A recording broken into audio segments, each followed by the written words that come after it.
Hello मेरे प्यारे बच्चों, आप सभी का स्वागत है एसएस कोचिंग क्लासेस में। मैं राम सिंह। आज हम आपके लिए लेके आए हैं एक और नया टॉपिक जिसका नाम है धारिता। यानी हम लोग जो चैप्टर पढ़ रहे हैं केमिस्ट्री का फिजिक्स का कक्षा 12 का, उसका नाम है विद्युत धारिता एवं विभव। विद्युत विभव एवं धारिता है, इलेक्ट्रिक पोटेंशियल एंड कैपेसिटेंस। इसमें हम लोगों ने विभव वाला पार्ट कंप्लीट कर लिया है, यानी इससे पहले हमने 2 पार्ट कंप्लीट कर लिए हैं। यदि आप लोगों ने वो 2 पार्ट नहीं देखे हैं तो पहले वो 2 पार्ट आप लोग देख लीजिए। यहाँ पर सिर्फ और सिर्फ हम लोग इंपॉर्टेंट क्वेश्चंस को कवर कर रहे हैं, जो क्वेश्चंस बोर्ड एग्जाम में आने के लिए पूरी तरीके से क्या है, जरूरी है कि वो उनका पूरा चांसेस है कि वो आपके बोर्ड एग्जाम में आएंगे। ठीक है, तो आज का जो हमारा टॉपिक है उसका नाम है धारिता। तो जल्दी से कॉपी और कलम निकाल लीजिए और हमारे साथ क्लास को शुरू करिए।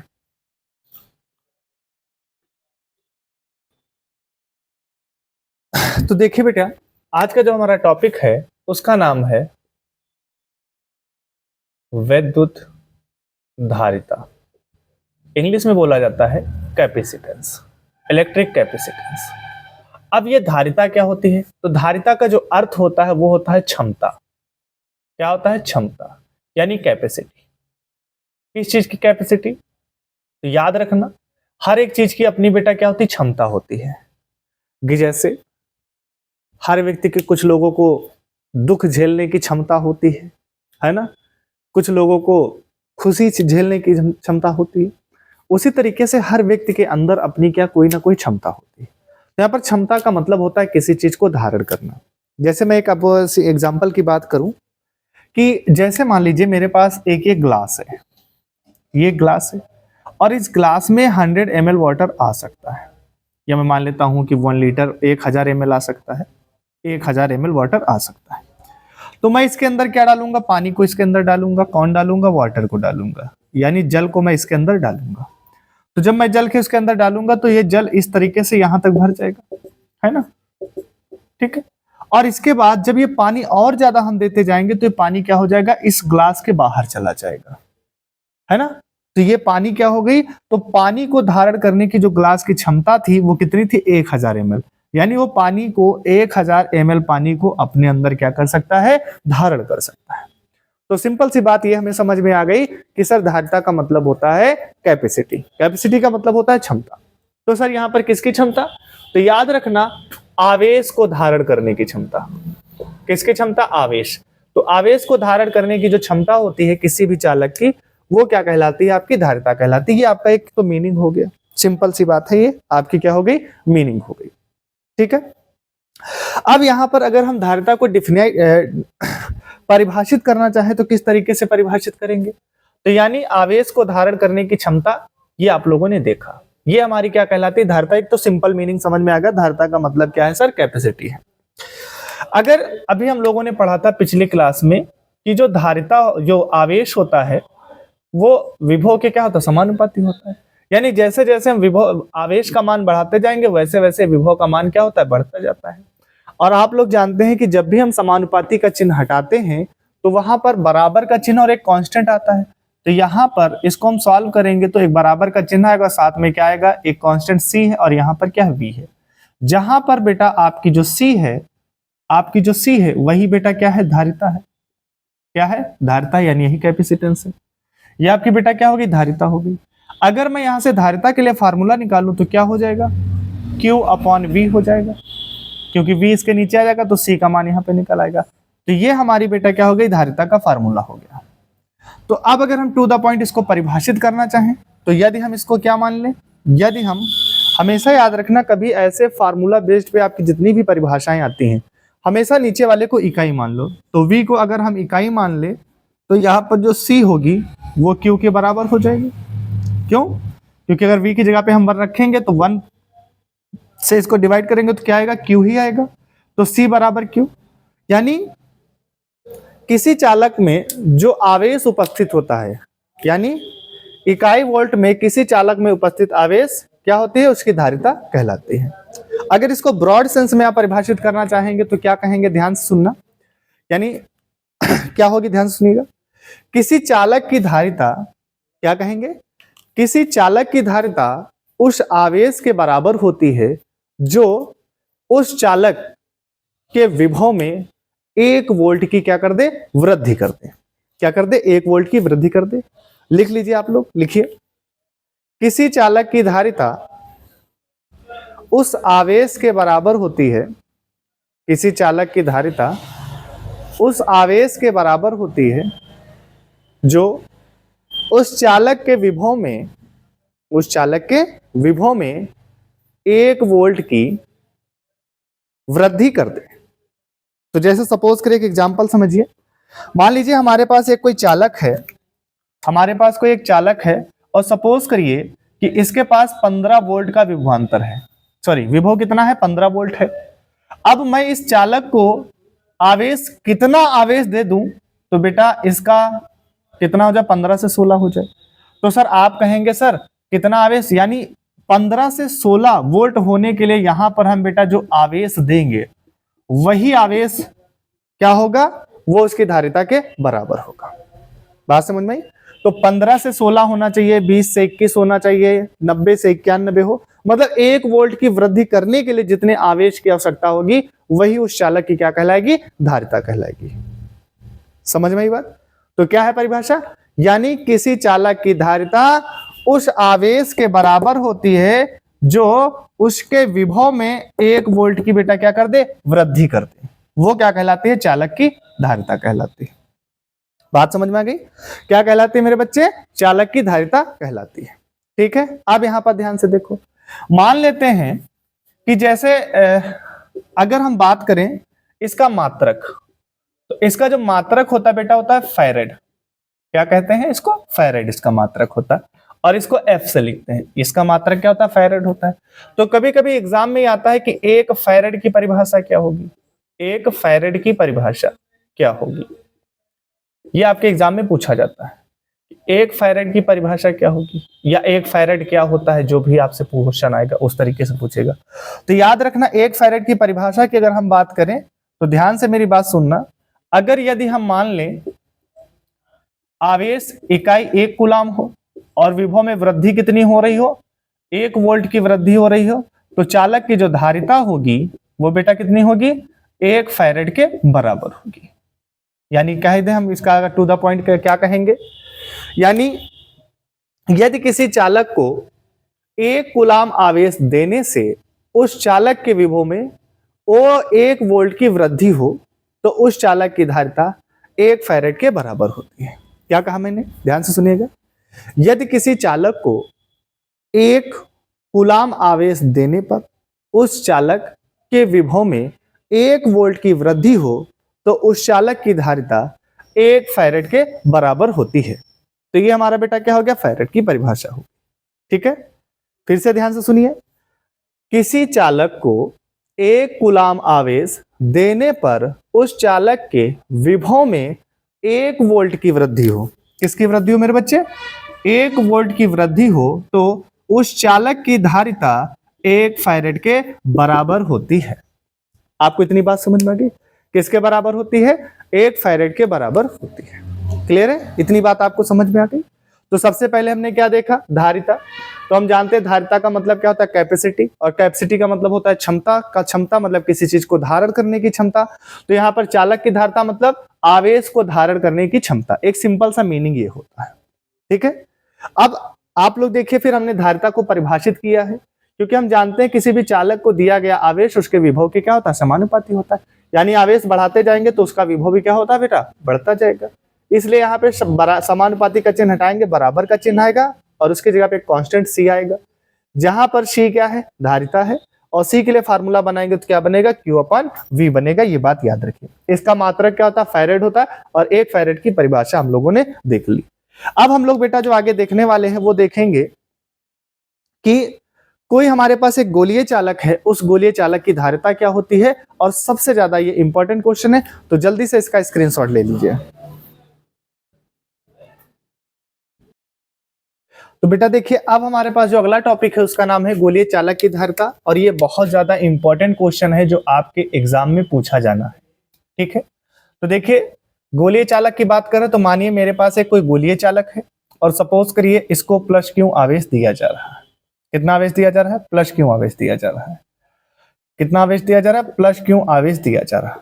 अब यहां पर हमें यह पता करना है कि इस गोलीय चालक की धारिता क्या होगी। सपोज करिए इसका एक केंद्र O है और इसकी जो रेडियस है उसको हम मान लेते हैं R है। इसकी रेडियस को हमने क्या माना, R मान लीजिए, या चलो हम कैपिटल R मान लेते हैं, उससे कोई फर्क नहीं पड़ने वाला, आप स्मॉल r मानो या कैपिटल R। तो इसकी धारिता क्या हो जाएगी, R। तो यहां पर आप लिखेंगे माना कि एक गोलीय विलगित मतलब अलग विलगित चालक है जिसका केंद्र O तथा त्रिज्या कैपिटल R है। ठीक है, अब यहां पर देखिए हम लोगों ने धारिता को जो फार्मूला पढ़ा वो क्या पढ़ा है, वो पढ़ा है C बराबर Q अपॉन V। ये हम लोगों ने यहां पर पढ़ा है, क्या पढ़ा बेटा, C अपॉन Q। अब यहां पर देखिए हमने क्या किया, इसको मान लीजिए सपोज करिए प्लस Q आवेश इसको दिया हुआ है। ठीक, और आप लोगों को गोलीय चालक क्या होता है, एक बिंदु आवेश होता है, ये आप जानते हैं। गोलीय चालक कैसा होता है, बिंदु आवेश होता है, इससे पहले हम इस पे बात कर चुके हैं। तो मान लीजिए ये गोलीय चालक है यानी बिंदु आवेश, और बिंदु आवेश के लिए हमने विभव की गणना की है, तो वो V बराबर क्या होता है 1/4 पाई एप्सिलॉन नॉट और Q अपॉन बेटा क्या होता है R।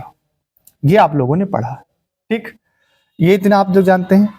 चूंकि हम जानते हैं, चूंकि यहां पे मैं लिख देता हूं, चूंकि C अब बराबर क्या होता है बेटा Q अपॉन V होता है, इसको आप समीकरण 1 मान लीजिए। अब हम यहां पर क्या लिखेंगे, समीकरण किससे, 1 से बहुत छोटा है लेकिन पूछा जाता है, बहुत ज्यादा इंपॉर्टेंट है, छोटा लेकिन अपने आप में एकदम बुलेट, बंदूक की गोली समझता, बुलेट उसकी तरह है, आएगा जरूर, ये पक्की बात है, तय है। तो ये देखिए C बराबर ऊपर बेटा क्या हो जाएगा Q।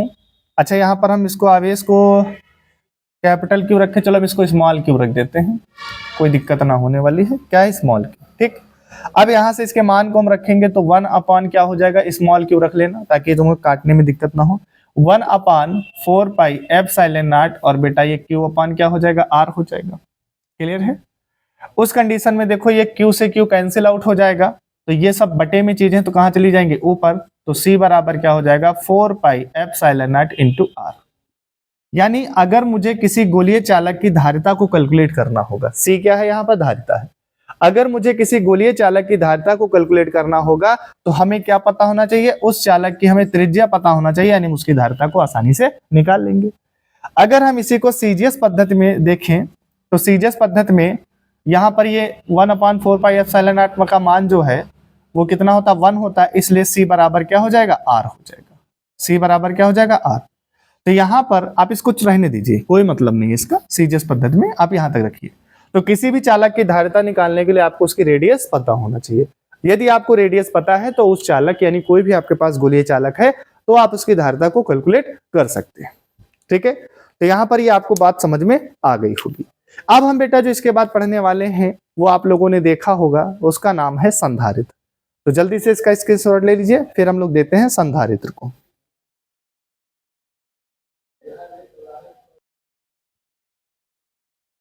तो अब बेटा जो अगला टॉपिक है हमारा उसका नाम है कैपेसिटर। कैपेसिटर आप लोगों ने देखा होगा, संधारित्र जो हमारे पंखे वगैरह होते हैं उसमें कैपेसिटर लगा होता है। तो वास्तव में ये कैपेसिटर है क्या, ये संधारित्र है क्या, ये इसको समझते हैं। तो संधारित्र जो है बेटा वो हमारी एक प्रकार की युक्ति है, यानी एक प्रकार की डिवाइस है।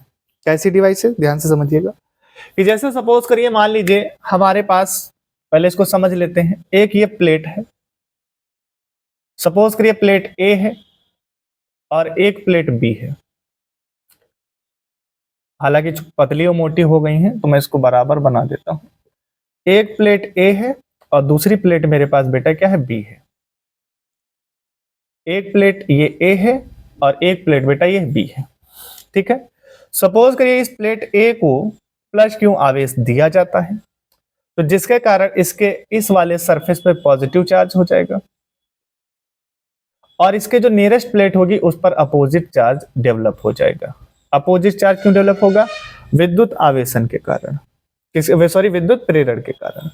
यानी आपको पता है कि विद्युत प्रेरण में कि अगर जब हम कोई पॉजिटिव प्लेट के पास में कोई अन्य चालक लाते हैं तो उस पर अपोजिट चार्ज डेवलप हो जाता है। तो एक प्लेट ये पहले से इस पर पॉजिटिव चार्ज है, जैसे ही इस प्लेट को हम इसके संपर्क में लाएंगे तो इसके जो जो दूसरी प्लेट होगी उस पर कैसा चार्ज आ जाएगा, निगेटिव चार्ज आ जाएगा। तो इस पर कैसा चार्ज है, पॉजिटिव, और इस पर कैसा चार्ज है, निगेटिव चार्ज है। अब इस चालक को आवेश दिया जाएगा तो यहाँ पर ये हमारा क्या है, कैपेसिटर है, ये इसका क्षेत्रफल, ये इसका आयतन हो जाएगा। तो अब यहाँ पर क्या किया गया, अब इसको हम, यानी इसकी अपनी धारिता है, तो इसको हम वैज्ञानिकों ने क्या देखा कि जब इस तरीके से इनको हम क्या कर रहे थे, इसको हम आवेश दे रहे थे तो एक निश्चित मात्रा तक ये आवेश को ले पा रहा था, यानी और अधिक, यानी इसकी जो कैपेसिटी थी उतना ये क्या के ले जाता था, उतने ही आवेश को ये ग्रहण करता था। लेकिन वैज्ञानिकों के आगे समस्या ये आ गई कि ऐसा क्या किया जाए कि इसको अनलिमिटेड आवेश दिया जाए, यानी इसकी धारिता को बढ़ाया जा सके। तो उन्होंने कुछ नहीं किया, इसमें थोड़ा सा मॉडिफिकेशन किया। क्या किया, मॉडिफिकेशन किया। क्या मॉडिफिकेशन किया, ध्यान से सुनिएगा। चलिए मैं इसी प्लेट को ले लेता हूं सपोज किया आगे। तो मान लीजिए इन्होंने क्या मॉडिफिकेशन किया, इन्होंने एक प्लेट ये ले लिया, ये प्लेट ए है सपोज करिए, एक दूसरी प्लेट है हमारे पास बेटा बी। तो दो प्लेटें ले ली, एक प्लेट ए है और दूसरी प्लेट क्या है, बी है। सपोज करिए प्लेट ए को प्लस क्यू आवेश दिया जाता है, जिसके कारण इस पर प्लस चार्ज आता है, इस प्लेट पर कैसा चार्ज आएगा, प्लस चार्ज। और इसके जो नियरेस्ट प्लेट होगी तो उस पर कैसा, निगेटिव चार्ज आ जाएगा, ठीक है। और इन्होंने क्या किया, इसकी जो दूसरी वाली प्लेट थी, ध्यान से मेरी बात सुनना, इसका ये आंतरिक, यानी दूसरी वाली प्लेट का ये कौन सा हिस्सा है, आंतरिक हिस्सा, इसका जो बाहरी हिस्सा है उसको संपर्क कर दिया बेटा पृथ्वी से। किससे कर दिया मेरे बच्चे, पृथ्वी से कर दिया। तो ये बेटा जो होता है पृथ्वी में अर्थिंग का साइन होता है, किसका है ये, अर्थिंग का साइन, उसका संपर्क किसके साथ कर दिया, पृथ्वी के साथ। और पृथ्वी का जो विभव होता है वो कितना होता है, शून्य होता है, ठीक है, कितना होता है, शून्य होता है। अब यहाँ पर देखिए, अगर ये वाली इसकी आंतरिक सतह निगेटिव है तो बाहर वाली सतह पे कैसा होगा, पॉजिटिव चार्ज आएगा। अब ये पॉजिटिव चार्ज कहाँ चला जाएगा, अब ये पॉजिटिव चार्ज बेटा कहाँ जा चला जाएगा, पृथ्वी के अंदर चला जाएगा। ये हमारा अर्थिंग का साइन होता है। तो यहां पर अब हम क्या करेंगे, इसको आवेश देते जाएंगे, जो एक्स्ट्रा आवेश होगा वो यानी कहां चला जाएगा, पृथ्वी के अंदर चला जाएगा, क्योंकि पृथ्वी का विभव कितना है, शून्य है। तो यहाँ पर जितना भी आवेश जाएगा वो क्या हो जाएगा, शून्य हो जाएगा। तो इस तरीके से क्या देखा वैज्ञानिकों ने, यानी जो उनके पास पहले से प्लेटें थी उनमें उन्होंने कोई परिवर्तन नहीं किया, उसमें उन्होंने कोई परिवर्तन नहीं किया। क्या इतनी बात आपको समझ में आ गई, उन्होंने उसमें कोई परिवर्तन नहीं किया। बात समझ में आई कि नहीं बेटा, जल्दी से बताओ।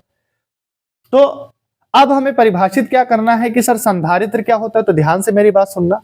संधारित्र एक ऐसी युक्ति है, संधारित्र एक ऐसी युक्ति है जिसके आयतन या क्षेत्रफल, क्या कहा मैंने बेटा, आयतन या फिर मेरे बच्चे मैंने क्या कहा, क्षेत्रफल, यानी उसके आयतन या क्षेत्रफल, या हम ये एक सिंपल सी बात करें कि उसके आकार या आयतन, आकार कह लीजिए, आकार में, आकार या आयतन में परिवर्तन किए बिना उसकी धारिता को हमने बढ़ा दिया।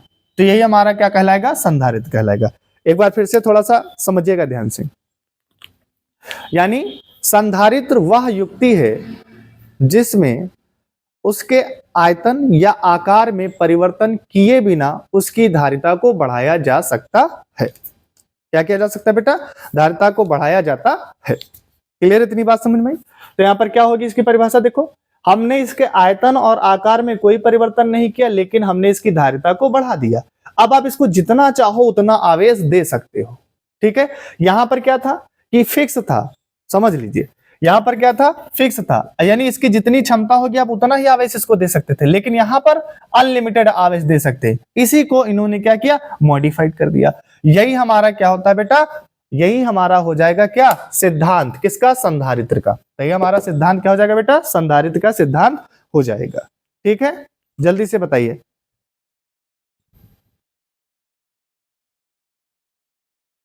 ठीक है, जल्दी से बताइए, समझ में आया, ठीक है।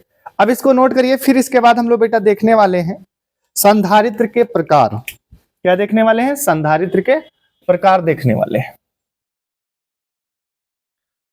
तो संधारित्र के प्रकार की जब बात करते हैं तो पहले हमारे पास बेटा जो पहला संधारित्र आएगा वो आएगा समांतर प्लेट संधारित्र।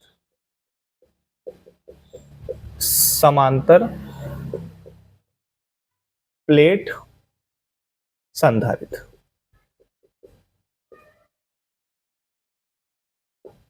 अभी हमारे पास पहला जो आया है समांतर प्लेट संधारित्र। और देखो संधारित्र की खास बात यह है कि संधारित्र का अगर आपको निर्माण करना है तो कम से कम 2 प्लेटें होनी चाहिए। आप एक प्लेट से संधारित्र का निर्माण नहीं कर सकते, तो कम से कम संधारित्र को बनाने के लिए कम से कम कितनी प्लेटें होनी चाहिए बेटा? 2 प्लेटें होनी चाहिए। तो अब देखिए जैसे मेरे पास मान लीजिए मार्कर है, अब वो 2 प्लेटें कैसे हो सकती हैं? बेलनाकार हो सकती हैं, इस तरीके से सिलिंड्रिकल हो सकती हैं, या फिर जैसे हमने ये आयताकार प्लेटें ली थी उस तरीके से आयताकार प्लेटें भी हो सकती हैं। तो आइए देखते हैं कैसे समांतर प्लेट संधारित्र क्या होता है। तो सपोज करिए हमारे पास एक प्लेट ये है, एक प्लेट मेरे पास बेटा ये है, और एक प्लेट हमारे पास ये है। तो हमारे पास 2 प्लेटें हैं, एक प्लेट ये है और दूसरी प्लेट ये है।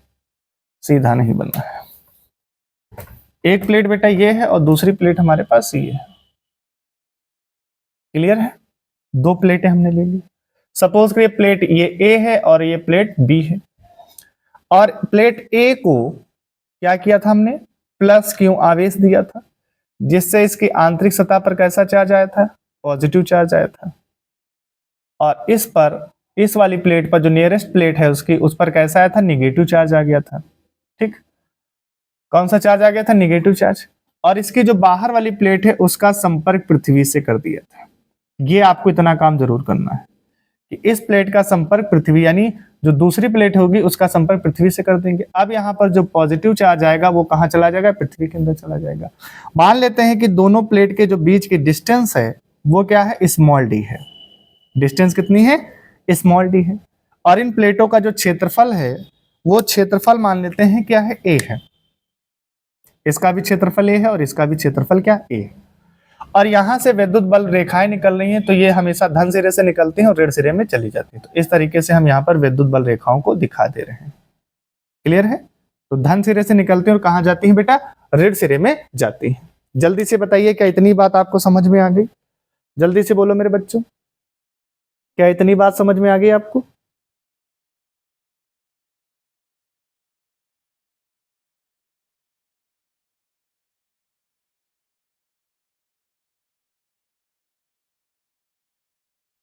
ठीक है, अब यहां पर बात हमारी समझना, एक हम छोटा सा कॉन्सेप्ट पढ़ लेंगे। देखो हमारा जो इसका फार्मूला होता है संधारित्र, यानी इसकी हमें क्या निकालना? समांतर प्लेट संधारित्र की हमें धारिता के लिए फार्मूला निकालना। और धारिता का जो फार्मूला होता है वो होता है C बराबर Q अपन V। तो कहीं ना कहीं हमें Q की जरूरत पड़ेगी, तो Q हम पीछे निकाल के आए हैं, और कहीं ना कहीं हमें V की जरूरत पड़ेगी, वो भी हम पीछे निकाल के आए हैं। तो अगर हम इसके वर्किंग स्टेप की बात कर लें थोड़ा सा, तो वर्किंग स्टेप इसके किस पर काम करेंगे? तो सबसे पहले आप यहां पर एक काम करेंगे, मैं लिख देता हूं वर्किंग स्टेप, ताकि आपको ये आसानी से आप यहां पर लगा सकें। वर्किंग स्टेप संधारित्र के लिए है ये वर्किंग स्टेप। चलिए, तो वर्किंग स्टेप कैसे काम करना है? तो सबसे पहले यहां पर आपको क्यू निकालना है। तो क्यू कैसे निकालोगे? तो आप लोग वैसे निकालोगे, आवेश घनत्व पीछे हम लोग पढ़ चुके हैं, और गुणे, अगर चालक में लंबाई है तो लंबाई से गुणा, चौड़ाई अगर लंबाई है तो लंबाई से गुणा, अगर इसमें लंबाई और चौड़ाई दोनों हैं तो एरिया से गुणा, और अगर लंबाई और चौड़ाई तीनों हैं तो हम किससे गुणा कराएंगे? उसके आयतन से गुणा करा देंगे। ये हम लोगों ने पीछे देखा। फर्स्ट स्टेप आपको ये काम करना है। दूसरे स्टेप में हमको क्या निकालनी है? ई की वैल्यू ज्ञात करनी है, यानी विद्युत क्षेत्र की तीव्रता निकालनी है। क्या निकालनी है? विद्युत क्षेत्र की तीव्रता निकालनी है। दूसरा काम क्या करना है? विद्युत क्षेत्र की तीव्रता यानी ई की कैलकुलेशन करनी। ई कैलकुलेट करने के बाद आपको कैलकुलेट करना पड़ेगा वी, यानी किसकी हमें गणना करनी है? विभव की गणना करनी। फिर तीसरे नंबर पे हम क्या निकालेंगे? विभव। जब विभव कैलकुलेट हो जाएगा तो लास्ट में हम लोग धारिता का फार्मूला लगा देंगे। क्या? धारिता का फार्मूला लगाएंगे। यानी धारिता का फार्मूला क्या हो जाएगा? C बराबर Q अपन V। इस फार्मूले में हम V का मान रख देंगे, यहां से इसका मान V का, और साथ में Q का मान यहां पे रख देंगे और हमारा आंसर आ जाएगा। क्लियर है? अब यहां पर इसके नीचे आप क्या लिखेंगे? माना की। तो माना की करके आप लिख लेंगे। माना कि 2 प्लेटें समरूप हैं जिनका क्षेत्रफल A है और जिनका घनत्व मैं लिख देता हूं, इसका घनत्व क्या है? सिग्मा। इस पर पॉजिटिव चार्ज है तो प्लस सिग्मा होगा, और इस पर निगेटिव चार्ज है क्या होगा? Minus sigma. ये बात आपको समझ में आ गई होगी। यहाँ पे एक और हम छोटा सा आपको कॉन्सेप्ट बता देते हैं, उसको भी देखिएगा, ध्यान से मेरी बात सुनिएगा। मेरे पास जगह है, मैं आपको इधर समझा देता हूँ। ये सब बेसिक बातें हैं, अगर आप नहीं जानते हैं तो इनको जानना चाहिए। एक छोटा सा कॉन्सेप्ट समझिएगा कि अगर इस तरीके से हमारे पास दो समांतर प्लेटें हों, क्या हो मेरे बच्चे, हमारे पास दो समांतर प्लेटें हों, एक प्लेट मान लीजिए ये ए है और दूसरी प्लेट बेटा बी है। तो जब दो समांतर प्लेटें हैं, तो बेटा उन दोनों प्लेटों की वजह से कितने प्रकार के विद्युत क्षेत्र उत्पन्न हो सकते हैं, इस बात को हमें समझना है। जल्दी से बताइए, हमें क्या करना है, इस बात को समझना है। तो सपोज करिए, मान लीजिए कि इस प्लेट का ये वाला जो हिस्सा है, इस प्लेट का ये वाला हिस्सा और इस प्लेट का ये वाला हिस्सा, तो इसका बायां इसका बायां, यहां पर निगेटिव चार्ज और इस पर निगेटिव चार्ज, तो यानी कितना चार्ज होगा, यानी फर्स्ट कंडीशन जो बनने वाली है, पहली कंडीशन, उसमें क्या बनेगा, माइनस और माइनस चार्ज, यानी एक इस तरीके की मैग्नेटिक फील्ड उत्पन्न होगी। दूसरा मान लीजिए यहां पर इस बार ए प्लेट का ये पॉजिटिव, ये वाला हिस्सा कैसा, ये निगेटिव है, ये पॉजिटिव है, ये निगेटिव है, ये पॉजिटिव है। समझिए थोड़ा बात को, दो प्लेटें इस तरीके से हमारे पास हैं, ये निगेटिव है, ये पॉजिटिव है ना, और ये वाली भी प्लेट कैसी है, ये वाला हिस्सा इसका कैसा है, निगेटिव है। क्लियर है, इसका निगेटिव और इसका निगेटिव, एक मैग्नेटिक फील्ड ये बनेगी, इसका पॉजिटिव और इसका निगेटिव, यानी दूसरी मैग्नेटिक फील्ड क्या बनेगी, प्लस माइनस बनेगी, और इसका पॉजिटिव और इसका पॉजिटिव, यानी तीसरी जो मैग्नेटिक फील्ड बनने वाली है वो क्या बनेगी, सॉरी मैग्नेटिक बार बार निकला, इलेक्ट्रिक फील्ड है, सॉरी क्या निकलेगी, इलेक्ट्रिक फील्ड ये वाली हो जाएगी। तो इस तरीके से तीन इलेक्ट्रिक फील्ड बनने वाली है।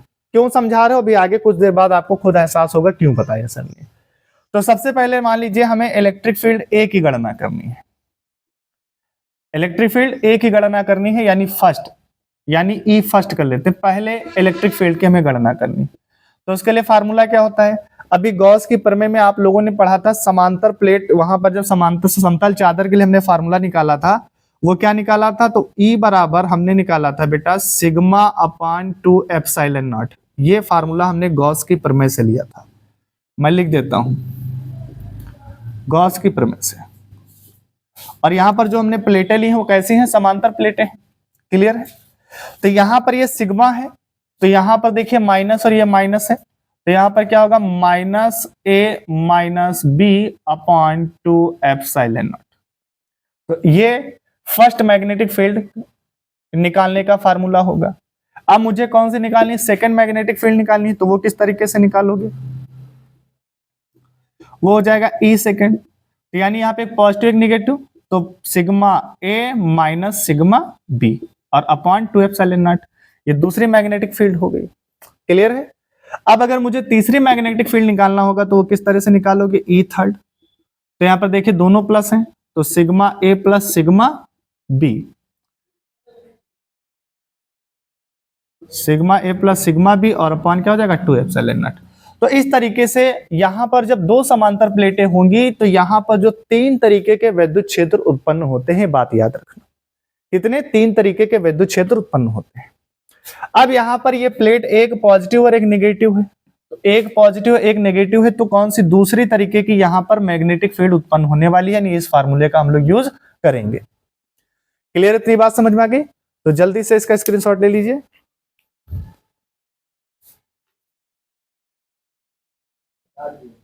अब देखिए बेटा, हम लोग वर्किंग स्टेप पे काम करेंगे, तो सबसे पहले हमें क्या निकालना, आवेश। तो क्योंकि आवेश कैसे निकालेंगे, यहां पर इसका एरिया क्या है, ए है, और आवेश घनत्व कितना है, सिग्मा है, तो ये हो जाएगा सिग्मा, आवेश घनत्व क्या है, दोनों पे सिग्मा है, और एरिया क्या हो जाएगा, ए, तो यहां पर क्यू का मान यहां पर आ गया, क्यू बराबर सिग्मा ए आ गया। इसके बाद हमें क्या निकालना है कि दो प्लेटें हैं, एक पॉजिटिव है दूसरी निगेटिव, तो दोनों प्लेट के बीच में एक मैग्नेटिक फील्ड उत्पन्न हो रही है, तो हम क्या लिखेंगे, लिखेंगे दोनों प्लेटों के बीच विद्युत क्षेत्र की तीव्रता। अब दोनों प्लेटों के बीच विद्युत क्षेत्र की तीव्रता अभी हमने निकालने का तरीका आपको बताया था कि अगर मान लीजिए एक प्लेट पॉजिटिव है दूसरी नेगेटिव है, तो उसके विद्युत क्षेत्र की तीव्रता कैसे निकालते हैं, तो ई बराबर वो आता है सिग्मा ए माइनस सिग्मा बी और अपॉन 2 एप्सिलॉन नॉट। क्लियर है। अब यहाँ पर अगर आप ध्यान से देखेंगे सिग्मा ए यानी प्लेट ए पर जो चार्ज है वो कितना है, सिर्फ सिग्मा है, तो यहाँ पर क्या लिखोगे आप, sigma minus minus sigma B plate पर कितना है घनत्व, आवेश घनत्व कितना, माइनस का क्यों है, तो ये क्या हो जाएगा, माइनस का सिग्मा हो जाएगा। आवेश घनत्व क्या, माइनस का सिग्मा, और अपॉन में क्या है 2 एप्सिलॉन नॉट। अब यहाँ पर देखिए ये सिग्मा है और ये माइनस माइनस प्लस हो जाएगा, तो ये भी सिग्मा और अपॉन में क्या हो जाएगा 2 एप्सिलॉन नॉट। और अब बराबर में यहाँ पर ध्यान से देखिए 2 सिग्मा अपॉन 2 एप्सिलॉन नॉट, ये ई है, और ई के लिए अगर कैलकुलेट आप करेंगे तो यहाँ से किसके लिए कैलकुलेट करेंगे, ई के लिए कैलकुलेट करेंगे, तो यहाँ पर हमें मिलेगा क्या, ये मिलेगा ई बराबर 2 से 2 कैंसिल हो जाएगा, तो सिग्मा अपॉन एप्सिलॉन नॉट हमको यहाँ पे मिलने वाला है। तो यहाँ पर हमने पहला स्टेप का काम कर लिया, पहले स्टेप पे, दूसरे स्टेप पर भी हमने काम कर लिया। ठीक है,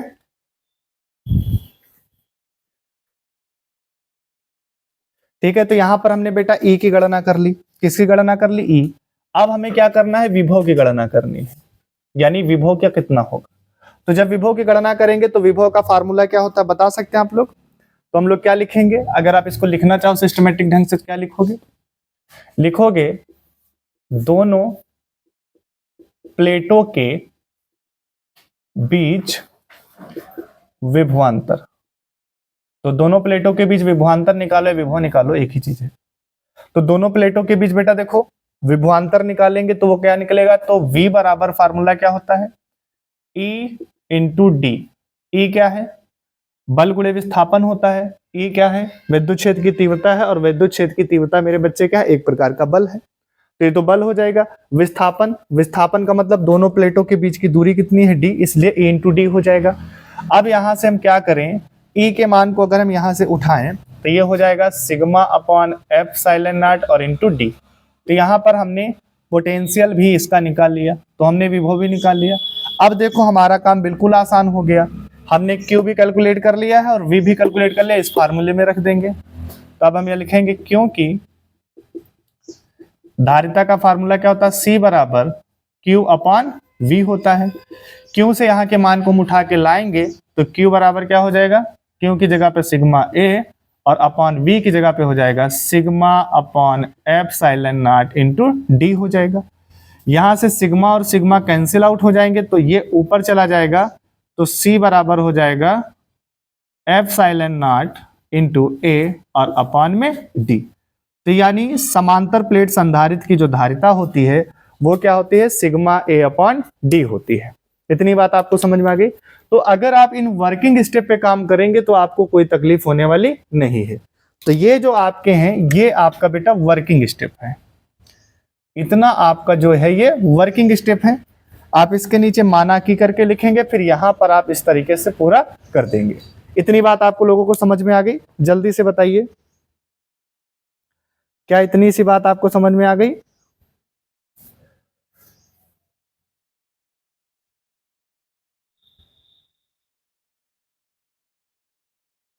ठीक, अब मान लीजिए कि हमारे पास ये दोनों प्लेट हैं, अगर इन दोनों प्लेटों के बीच पूरी तरीके से कंप्लीट परावैद्युत पदार्थ भरा हो, क्या भरा हो, परावैद्युत पदार्थ।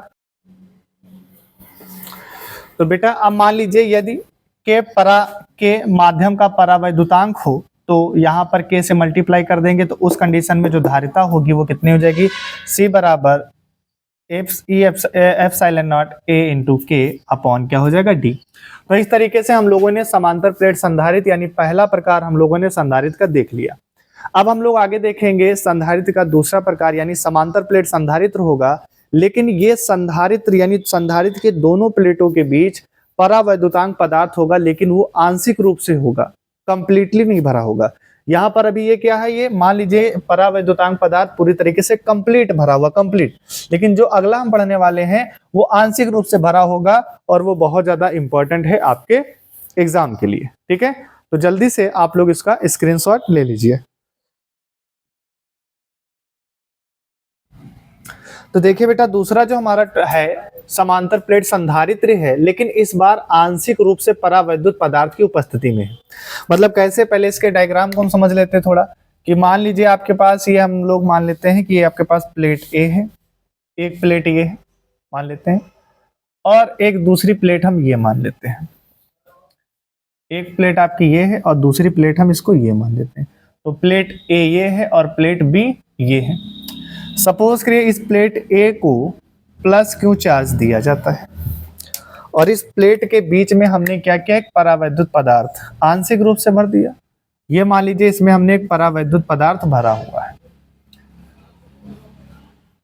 और ये जो परावैद्युत पदार्थ है वो क्या है, के है। ठीक है, अब इस प्लेट को प्लस क्यों आवेश देंगे तो इसके इस सरफेस पर पॉजिटिव चार्ज आएगा और इसके इस वाले जो अंदर इसका सरफेस है उस पर बेटा कैसा चार्ज आएगा, यानी इसके जो नियरेस्ट प्लेट होगी उस पर नेगेटिव चार्ज आएगा। तो अगर इसके इस भाग पर पॉजिटिव तो इस पर नेगेटिव, तो इस वाले भाग पर कैसा होगा, पॉजिटिव चार्ज आएगा। और इस वाली प्लेट पर कैसा चार्ज आएगा मेरे बच्चे, नेगेटिव चार्ज आएगा। ये देखिए कैसा चार्ज आएगा मेरे बच्चे, नेगेटिव चार्ज आएगा। अब इसका संपर्क किसके साथ करना है, पृथ्वी के साथ करना है। पृथ्वी के साथ संपर्क नहीं करोगे तब तक वो संधारित्र नहीं बनेगा, याद रखना। ठीक है, तो ये संधारित्र यानी पृथ्वी का विभव कितना होता है, शून्य होता है। एग्जाम में क्वेश्चन आता है कि पृथ्वी का विभव कितना होता है, शून्य होता है। ये हमारा क्या बन गया, ये हमारा क्या है, समांतर प्लेट संधारित्र है, लेकिन जब आंशिक रूप से परावैद्युत पदार्थ भरा हुआ है। मान लेते हैं ये जो परावैद्युत पदार्थ है इसकी मोटाई टी है, कितनी बेटा, टी, और टोटल यहां से यहां तक की जो डिस्टेंस है दोनों प्लेटों के बीच वो कितनी हमने मानी थी, डी मानी थी। क्या ये बात आपको समझ में आ गई, जल्दी से बताइए।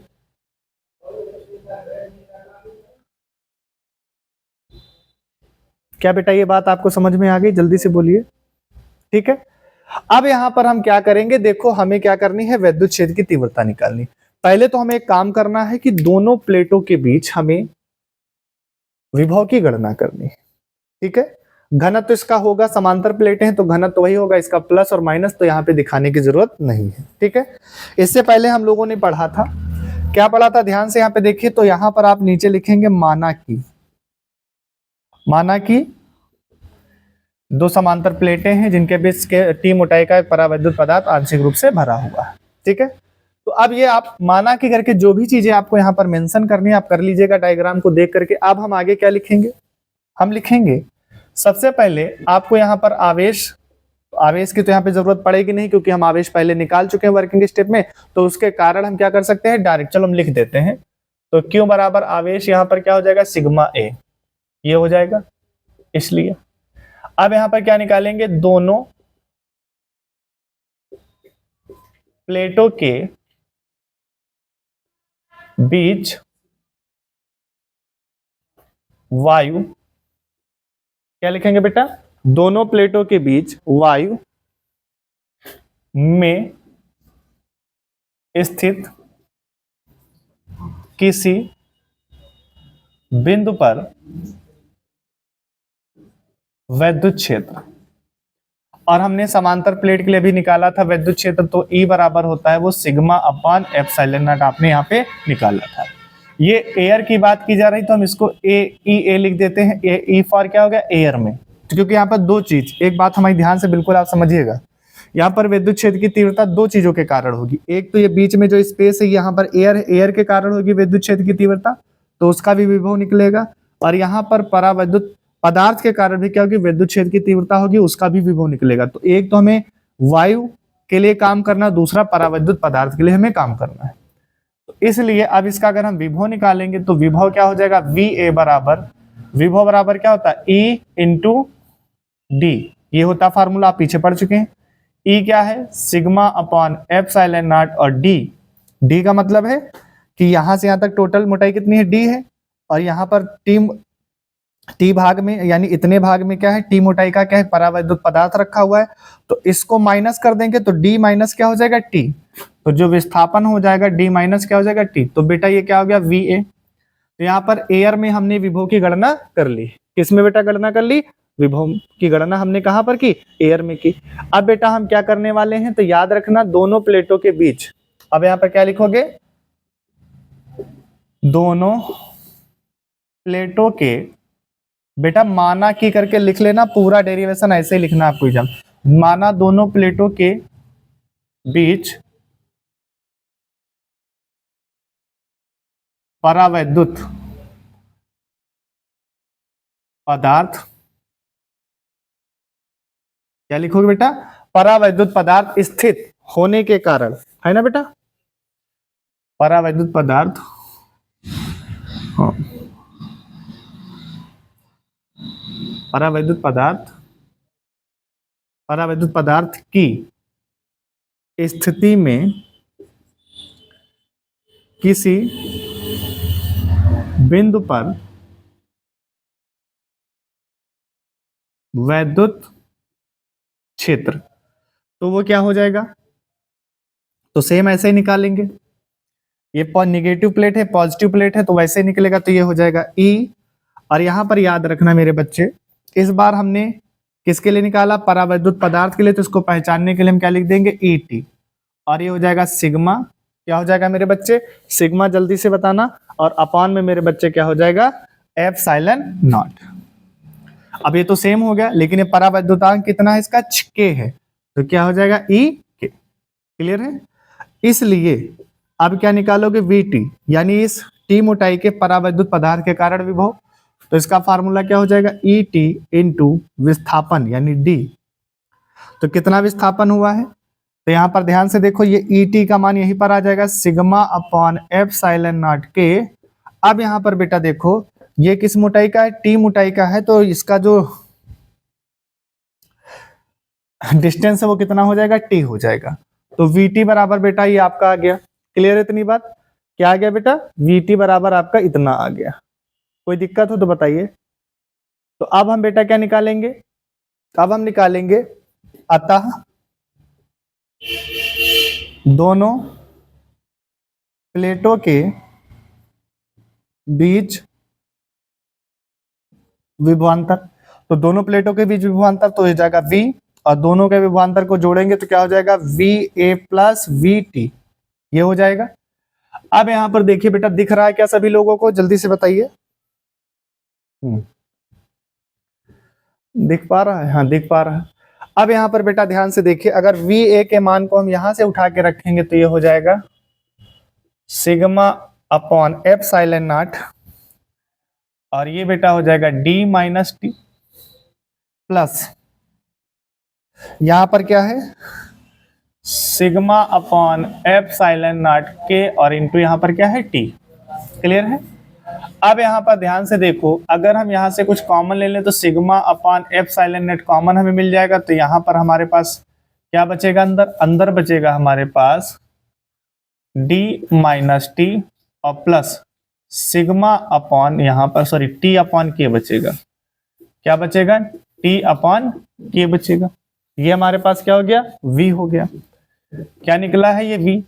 अब यहां पर ध्यान से देखिए, ये सिग्मा अपॉन एप्सिलॉन नॉट है, ये हमारे पास आ गया। अब ये हमारे पास वी निकल आया। अब यहां पर इतना काम वी निकल आने के बाद अब हम यहां पर क्या निकालेंगे धारिता।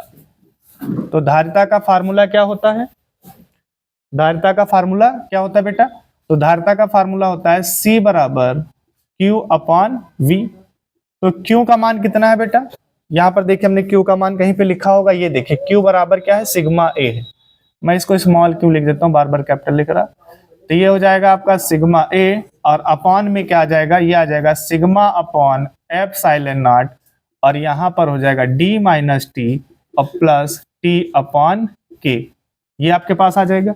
यहां से सिग्मा और सिग्मा कैंसिल आउट हो जाएगा, तो ये एप्सिलॉन नॉट कहां चला जाएगा, ए के पास, तो ये हो जाएगा एप्सिलॉन नॉट ए।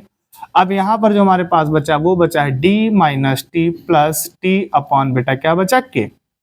अब यहां पर ध्यान से देखो, ये हमारे पास है सिग्मा ए, अब यहां पर ये डी है, ध्यान से देखिए, यहां से बेटा हम टी को कॉमन ले लेंगे, तो यहां पर ये हो जाएगा माइनस का टी, तो अंदर क्या बचेगा, 1 प्लस क्या बचेगा बेटा, यहाँ पे हमने माइनस टी कॉमन लिया है, यहां से माइनस टी कॉमन लिया है, तो माइनस टी बाहर आ गया तो 1 बचा, और जब माइनस टी कॉमन लिया है तो अंदर का चिन्ह बदल जाएगा, तो ये हो जाएगा -1 अपॉन के।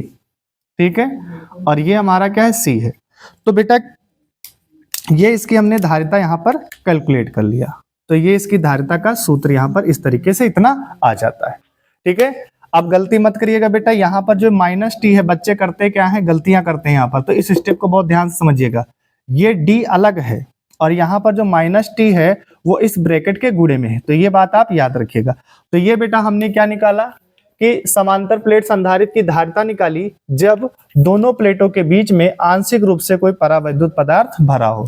तो ये आपके एग्जाम में पूछा जाता है, लगभग हर एग्जाम में पूछा गया है, तो सभी बच्चे इसको बिल्कुल ध्यान से देखेंगे। और पहले हमने किया क्या है, पहले मेरी बात ध्यान से सुनना।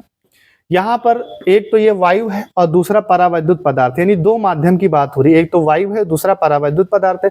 तो वायु के कारण पहले आप क्या निकालेंगे, तीव्रता और विभव निकालेंगे, फिर परावैद्युत पदार्थ के कारण क्या निकालेंगे, तीव्रता और विभव निकालेंगे, फिर कुल परिणामी विभव यानी कुल विभव कितना विभवांतर निकालेंगे, तो इन दोनों को जोड़ देंगे।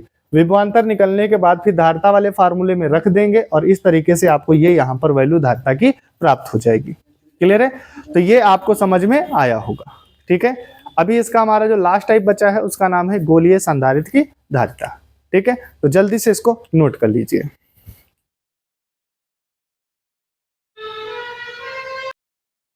अब देखिए बेटा, तीसरा जो हमारे पास है उसका नाम है गोलीय संधारित्र की धारिता। अब गोलीय संधारित्र क्या, संधारित्र बनाने के लिए दो प्लेटें हमारे पास होती हैं। सपोज करिए आपके पास मान लीजिए एक प्लेट हमारे पास ये है, एक गोली प्लेट, इसका केंद्र ये O है। मान लेते हैं इसकी जो रेडियस है उस रेडियस को हमने A माना। आप A ना मान करके आप R1 भी मान सकते हो, जो तुम्हारी मर्जी, मैं A मान रहा हूं। एक हमारे पास इसके बाहर एक और प्लेट देनी पड़ेगी, ये एक और प्लेट है। सपोज करिए इस प्लेट को प्लस Q आवेश दिया गया है। कैसा आवेश दिया गया मेरे बच्चे, प्लस Q आवेश दिया गया। इस दूसरी प्लेट की जो त्रिज्या है उसको आप B मान लो या फिर आप R2 मान लो, जैसे तुम्हारी मर्जी है ना। अच्छा, यहाँ पे तुमको देखने में नहीं अच्छा लग रहा, एकदम बेकार सा सर जी लग रहा है, तो मैं इसको ये मान लीजिए इसका केंद्र है और यहाँ पर इसकी त्रिज्या है, तो ये इसकी त्रिज्या B मान लो या R2 मान लो, जैसा आपको मानना हो। दोनों मैंने मान लिया।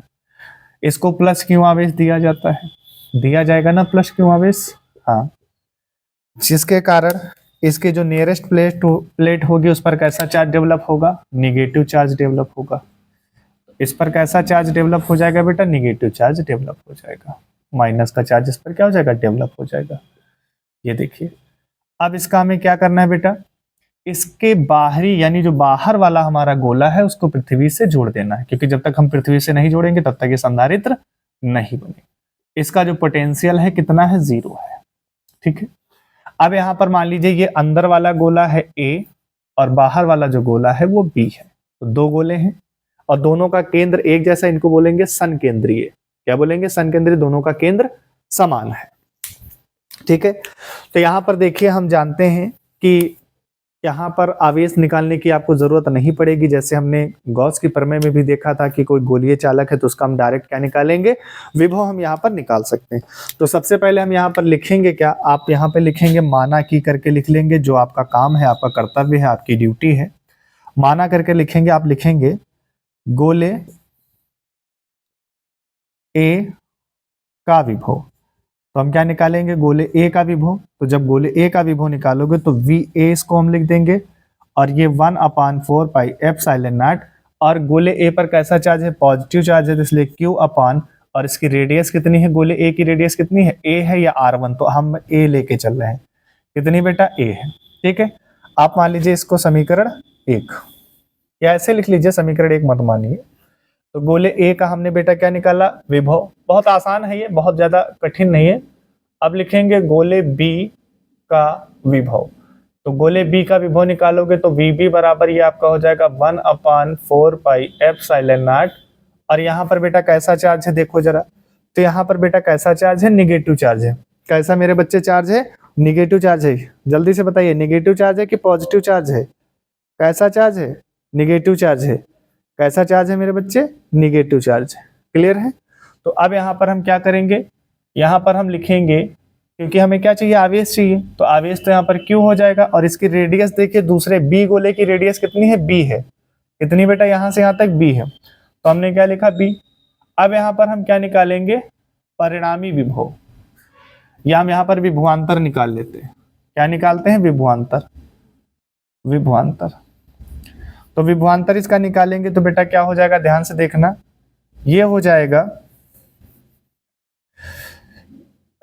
ये बी है तो यहाँ पर आवेश माइनस में हो जाएगा, दूसरा गोला है ना बेटा बी माइनस में। तो अब हम बेटा क्या करने वाले हैं, इसका हम क्या निकालेंगे, परिणामी विभव निकालेंगे। क्या निकालेंगे मेरे बच्चे, इसका हम लोग परिणामी विभव निकालेंगे। तो इसका परिणामी विभव कैसे निकालोगे, तो हम बेटा क्या करेंगे, इन दोनों को जोड़ देंगे। इन दोनों को जोड़ेंगे तो किसको जोड़ोगे, तो परिणामी विभव हो जाएगा VA प्लस VB। अब यहाँ पर देखिए VA की वैल्यू क्या है, VA की वैल्यू है 1/4 पाई एप्सिलॉन नॉट और Q अपान बेटा क्या A है, और VB की वैल्यू क्या है, तो प्लस का साइन है, प्लस VB की वैल्यू है 1/4 पाई एप्सिलॉन नॉट और ये माइनस का Q अपान बेटा क्या है B। क्लियर है। अब ये इसको प्लस माइनस माइनस हो जाएगा तो 1/4 पाई एप्सिलॉन नॉट और ये हो जाएगा Q upon A minus 1/4 pi epsilon not और ये हो जाएगा Q अपान B। क्लियर है। अब यहां से कॉमन मिलने वाला क्या है, तो देखो कॉमन मिलने वाला है बेटा Q कॉमन मिल जाएगा यहां से और नीचे 4 पाई एप्सिलॉन नॉट, तो 4 पाई एप्सिलॉन नॉट कॉमन मिल गया, अंदर यहां से क्या बचेगा 1/A माइनस का 1/B।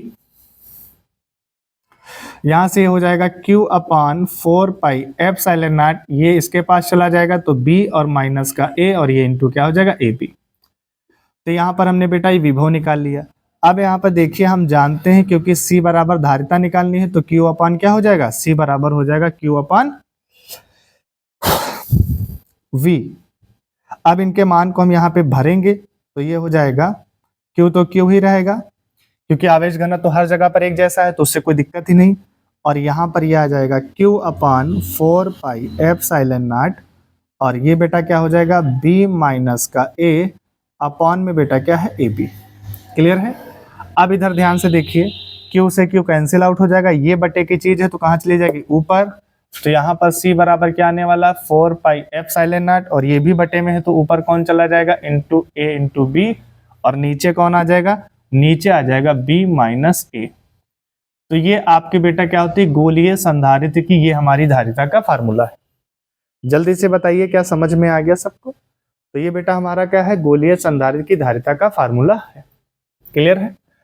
अब यहाँ पर देखिए जैसे हमने यहाँ पर A लिया है तो आप याद रखिएगा कि जो बच्चे A है तो A की जगह पे आप R1 ले लीजिएगा, R1 आ जाएगा, और B की जगह पे अगर बेटा आप क्या लेंगे R2 लेंगे, तो पूरी कैलकुलेशन में आप A की जगह पे R1 ले लीजिए, B की जगह पे R2 लेंगे, उस कंडीशन में इसके अकॉर्डिंग चलेंगे तो क्या बनेगा C बराबर 4 pi epsilon not R1 into R2 upon और ये बेटा हो जाएगा R2 माइनस R1।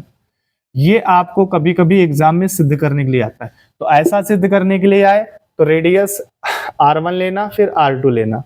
बात क्लियर है। अगर ऐसा सिद्ध करने के लिए नहीं आ रहा, आपसे सीधा बोला जाता है कि गोलीय संधारित्र की धारिता ज्ञात कीजिए, तो आप सिंपल सा यहाँ पे ये वाला फार्मूला यानी A और B मान के कर सकते हैं। ठीक है, इतनी बात आपको समझ में आ गई।